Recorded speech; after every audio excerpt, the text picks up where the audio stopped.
ሰላም አለይኩም ወራህመቱላሂ ወበረካቱ። ውድና የተከበራችሁ የቻናሌ ቤተሰቦች እንደናችሁ? ሰላም ናችሁ? ደህና ናችሁ ወይ? አልሐምዱሊላህ እኔ ጋራ ሁሉ ሰላም፣ ሁሉ መልካም። ሰሞኑን ትንሽ ቢዚ ነበርኩና ጠፍቻቸዋለሁ። ቪዲዮ እየሰራሁላቸው አይደለም። ኢንሻአላህ ወደፊት አልጠፋም። በተለያዩ የስራ አይነቶች ቪዲዮ እሰራላችኋለሁ ማለት ነው። ለዛሬ ያስኩላችሁ ቪዲዮ መኖሪያ ቤት ሰራችሁ፣ ጭቃ አስመረጋችሁ፣ ከዚያ በኋላ በምን አይነት ሁኔታ ማስገረፍ እንዳለባችሁ ላሳያችሁ፣ ላስተምራችሁ ብቅ ብያለሁ ማለት ነው። ቪዲዮውን እስከ መጨረሻው ተከታተሉት። ለወዳጅ ዘመዶ ደግሞ ሻር አድርጉት፣ ተጠቃሚ ሊሆኑበት ይችላሉና። እናማ መኖሪያ ቤታችሁን ከሰራችሁ በኋላ ልክ እንደዚህ የውጩን ታስጠቃጥቁታላችሁ። ከዛ ሽቦ ተወጥሮ ይገረፋል ማለት ነው። የውስጡን ደግሞ ጥቅጥቅ ብቻ አድርጋችሁ ወይም ልጥፍ ብቻ አድርጋችሁ ብትተውት በጅብሰም ቻክ ሲሰራ ቆንጆ በሆነ ባማረ ሁኔታ ተሰርቶ እንደሚያልቅ ካሁን በፊት ብዙ ሰዓት ነግሬያችኋለሁ። ነገር ግን ምን አለበት ወጭ አለ። ወጭ የማትፈሩ ከሆነ ነው። እናማ የውጭ ግድግዳችሁን እንደዚህ ካስጠቀጠቃችሁ በኋላ ምን አይነት አገራረፍ አለ? ስንት አይነት አገራረፍ አለ? ብዙ አይነት አገራረፍ አለ። ይታያችኋል። ይሄን ቤት አይደለ? ይሄ ይታያችኋል። በረራ የሚባል የግርፍ አይነት ተገርፏል። በረራ ይሄ ሽቦ ተወጠረ። ከዛ በኋላ ሲሚንቶ ተቦክቶ ዝም ብሎ ተወረወረ። በፈረካስ ሳይሽታሽ ሳይለሰልስ ዝም ብሎ ይቀራል፣ ይቀመጣል ማለት ነው። እስከ መቼ ነው እንደዛ የሚሆነው? እስከ መቼ ነው እንደዚህ በፈረካስ ሳይሽታሽ ተገርፎ መቆየት ያለበት? እስከ መቼ ነው ካላችሁኝ፣ ይሄ ውሃ ቢያንስ ለ20 ቀን አነሰ ተብሎ ለ15 ቀን መጠጣት አለበት። እስከ 15 ቀን ድረስ እንደዚህ በረራ ግርፍ ተገርፎ መቆየት አለበት። ከዚያ በኋላ አቅማችሁ የሚፈቅድ ከሆነ ገንዘብ ካላችሁ ብር የማይቸግራችሁ ከሆነ ወዳውኑ ሁለተኛ ግርፍ ብታስገርፉ መልካም ነው። አይ ጭቃውን ዝናብ እንዳይወርድብን አንድ ግርፍ አስገርፈን በረራ ግርፍ አስገርፈን ሌላ ሰዓት እንጨርሰዋለን የምትሉ ከሆነ እስከፈለጋችሁ ሰዓት ድረስ መቆየት ይችላል። በረራ ግርፍ መገረፍ ጥቅም የራሱ የሆነ ጥቅም አለው።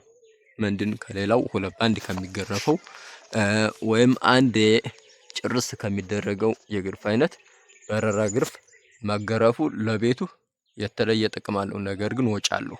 ምንድነው ጥቅሙ ካላችሁኝ፣ እዩት እንዳልኳችሁ አለሰለሰም አልታሸም፣ ዝም ብሎ ተወርውሮ በሪጋ ጠረግ ተደርጎ ነው የተቀመጠው። እናማ ይሄ ሁለተኛ ሲገረፍ በጣም ነክሶ ተናክሶ የመያዝ ባህሪ ያለው ማለት ነው። ማሻአላህ ይታያችኋል። ይሄና ማሻአላህ ይሄን አሁን ሁለተኛ ግርፍ ሲገረፍ እሾህ ስለሆነ የሻከረ ስለሆነ ተቦክቶ እዚህ ግድግዳው ላይ የሚወረወርበትን ሲሚንቶ ማጮ ነክሶ የመያዝ ባህሪ ያለው። የሆነ ሰዓት ደግሞ ውሃ ልካችሁን ስታሰሩ ላዩን የላይኛውን ፓርት አታስለስልሱት ብያችሁ ነበረ። ይታያችኋል። ትክክለኛ አሰራር ይሄ ነው። ይሄ አሁን አለሰለሰም። ይታያችኋል። መለስለስ የለበትም። ይህን ግድግዳው ሁለተኛ ግርፍም ሆነ ሁለት ባንድ ግርፍ ተገርፎ ለስልሶ ካለቀ በኋላ ውሃ ልኩ ይሄ ውሃ ልኩ ጋራ ማሻአላህ ይሄ ጋራ ይሄ ሲሰራ አሁን ላይኛው ቆርቁሩኛ ይለው ለምንድነው? የሻከረ ነው። ቡኮ አፍስሳችሁ ብታፈሱበት ሟጮ የመያዝ ችሎታ አለው። ገባችኋ? ማሻአላህ ይሄ ውሃ ልክ ቤቱ ሲያልቅ ሲተኮስ በጣም ነው የሚያምረው። ማሻአላህ እና ደግሞ የቤታችሁን በረንዳ የበረንዳውን ቋሚ ይህንን እንጨቱን ይህንን የቆመውን ቋሚ በብረት ስትቀይሩ እነዚህን እንዳምርላችሁ ኋላ ታቹን በሲሚንቶ ሞልድ ዲኮር ለማሰራት እንዳመቻችሁ ቋሚዎቹን በኮሎን አድርጓቸው ብያችሁ ነበረ ካሁን በፊት ይታያችኋል። ይሄና እንደዚህ ብረቱ ቋሚ ነው። ከታች አጥር አለው። ይሄንን ሶስት ቦታ የቆመውን ብረት በኮለን በሲሚንቶ በፌሮ አድርጋችሁ አሰርታችሁት ቢሆን ኋላ ላይ ይህንን የብረቱን አጥር በሲሚንቶ ቶርኖ ዲኮሬሽን ማሰራት ትችላላችሁ ማለት ነው። ይታያችኋል። ስለዚህ ያልኳችሁ በደንብ ይገባችሁ ዘንድ በረንዳ ስታሰሩ ይህንን ሶስቱም ብረት በፌሮ በኮለን አድርጋችሁ አሰሩት። ይህንን የምታሰሩት አቅም ካላችሁ ነው። ገንዘብ ይፈጃልና አቅም ካላችሁ ይህንን ቋሚ ብረት ኔክስት ይህን መሀለኛውንም ዳረኛውንም በሲሚንቶ ኮለን አቁማችሁ ብታሰሩት ቆንጆ ነው፣ ያማረ ነው፣ የተዋበ ነው። እንደዚህ አድርጋችሁ ብታሰሩት ቆንጆ ነው እላለሁ። ሌላ ደግሞ የአገራረፍ አይነት ምን አይነት አለ መሰላችሁ? ሁለት ባንድ ቆንጆ ሆኖ ከተገረፈ በኋላ በሲሚንቶው ልክ እንደዚህ አይነት ዲኮሬሽን ማሰራት ትችላላችሁ ማለት ነው። ይታያችኋል። ይሄ ማሻአላህ በሲሚንቶ ነው እንደዚህ ጨረቃ ኮከብ ምናምን የተሰራበት።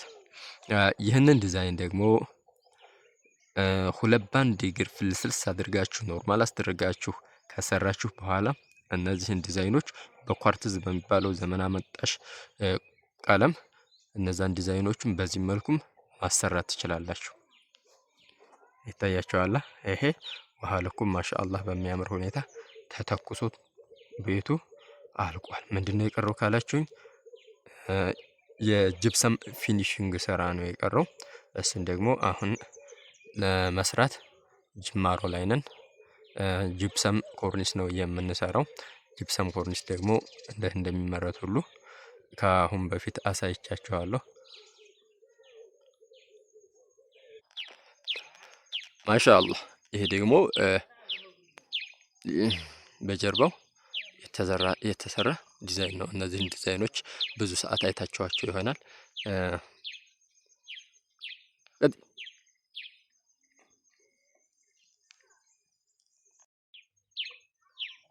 በኳርትዝ ቀለም ሰርተናቸው ብዙ ሰዓት አይታችኋቸዋል ማለት ነው።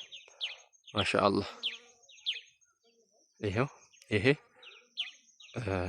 በረራ ግርፍ አስገርፋችሁ ከዛ ሁለተኛ ግርፍም አለስልሳችሁ ካስገረፋችሁ በኋላ እንደገና ሶስተኛ ነው ይሄን ቅርጹ በሲሚንቶ የሚወጣለት።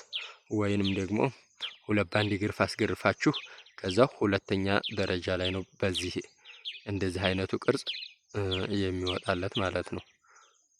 ማሻአላህ ስለዚህ ከፈለጋችሁ እንደዚያ በረራ ግርፍ አስገርፋችሁ ከዛም ቀጥሎ አስለስልሳችሁ ካስለሰለሳችሁ በኋላ ደግሞ በሶስተኛ ደረጃ ይህንን በሲሚንቶ የወጣውን ቅርጽ ማሰራት ትችላላችሁ። ስንት አይነት የአገራረፍ አይነት አሳየኋችሁ? 3 አይነት። ይህንን ቅርጹ ደግሞ አያምርም ወጭ አለው። ወጭ ከሚበዛ በኳርትዙ አሰራዋለሁኝ የምትሉም ከሆነ ትችላላችሁ። ይታያችኋል። ይሄ ተስተካክሎ ልሙጥ ሆኖ ተለስልሶ የተሰራ ቤት ነው። በኳርትዝ ልክ እንደ ቀድም እንዳሳየኋችሁ ቤት በኳርትዝ ቅርጽ አስወጥታችሁ ማሰራት ትችላላችሁ ማለት ነው። ሌላው በመቀጠል የጂፕሰም ቦርድ አመራረት ቤታችሁን ጂፕሰም ኮርኒስ ማሰራት ካሰባችሁ ቆንጆውን ጅብሰም እንዴት ነው የምታውቁት? እስከዛሬ ሌላ ቪዲዮ ሰርቻለሁኝ።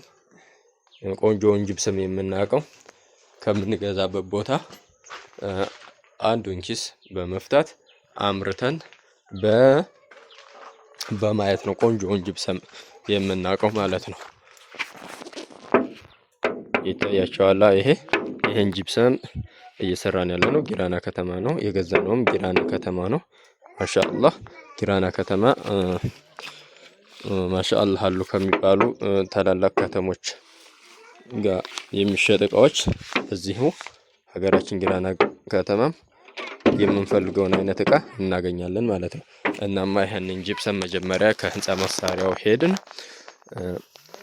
ቀደር ነው፣ ኬሻውን አቦካን፣ ጋገር ነው። ከዛ ደርቆ ካየነው በኋላ ጭነን ወደምንሰራበት ቦታ ወሰርን ማለት ነው። ስለዚህ የጅብሰም ቦርድ ልታሰሩ ካሰባችሁ ደህናውና ጅሉን ጅብሰም ለመለየት ለመምረጥ እንዳያዳግታችሁ የሚሰራላችሁ ባለሙያ ጋር ሄዳችሁ ቆንጆውን ጅብሰም ሞክራችሁ ነው ጭናችሁ ወደ ቤታችሁ ማስወሰድ ያለባችሁ ማለት ነው። ይታያችኋል። ቆንጆ ጅብሰም እና ጅሉ ጅብሰም እንዴት ነው የሚለየው ካላችሁ፣ ሁለቱም ይደርቃል፣ ሁለቱም ከማምረቻው ለቆ ይወጣል። ነገር ግን ጅሉ ጅብሰም ውሃ በሚጠጣ ጊዜ የመጠጣት ባህሪ ያለው በጣም ይጠጣዋል። ከዚያ በኋላ የመፍረስ ባህሪ ያለው ከዛ በኋላ ደግሞ ጀስት እንደዚህ ሲንኳኳ የዚህን አይነት ድምፅ አያወጣም። ምንድነው ጓ ነው የሚለው፣ ዝም ብሎ ነገር ነው። ካፈር እንደተሰራ መጉዶ ወይም ካፈር እንደተሰራ ነገር እንደዛ ነው። ይሄ ደግሞ ማሻአላህ ጠንካራ ነው። ጀስት ሸክላ ታውቁ ይሆናል። ጀበና፣ የሸክላ ድስት፣ ምጣድ፣ እንደዛ አይነቶቹ ነገሮች ካፈር ነው የተሰሩት። ነገር ግን የተሰሩበት አፈር ለየት ያለ ስለሆነ ጥንካሬያቸው፣ ድምጻቸው፣ ውሃ የማፍሰስ ያለ ማፍሰስ ባህሪያቸው የተለያየ ነው። ጠንካራ ነው ማለት ነው። ስለዚህ ይህ አሁን ትላንትና ዛሬ ነው ያመረት ነው። በሁለት ቀኑ ነው እንደዚህ የሚንቋቋው ማለት ነው። ወደፊት ደግሞ ፀሐይ አግኝቶት ሲደርቅ ምን እንደሚሆን እኔ እንጃ። እና ቤታችሁን ኮርኒሳችሁን በቆንጆ ሁኔታ ማሰራት ካሰባችሁ በእንደዚህ አይነት መልኩ በእንደዚህ አይነት ሁኔታ እኔ ባልኳችሁ መሰረት አድርጋችሁ አሰሩ። ይህንን አይነት እና መሰል ስራዎችን ለማሰራት ሂሳቡ ካላችሁ 0910 33 6409 ኢሞ፣ ዋትስአፕ፣ ቴሌግራም ሴቭ በማድረግ ማግኘት ትችላላችሁ። የትኛውን ቦታ እየተንቀሳቀስን የመስራት ችሎታው አለን። ከእናንተ የሚጠበቀው መደወል ብቻ ነው።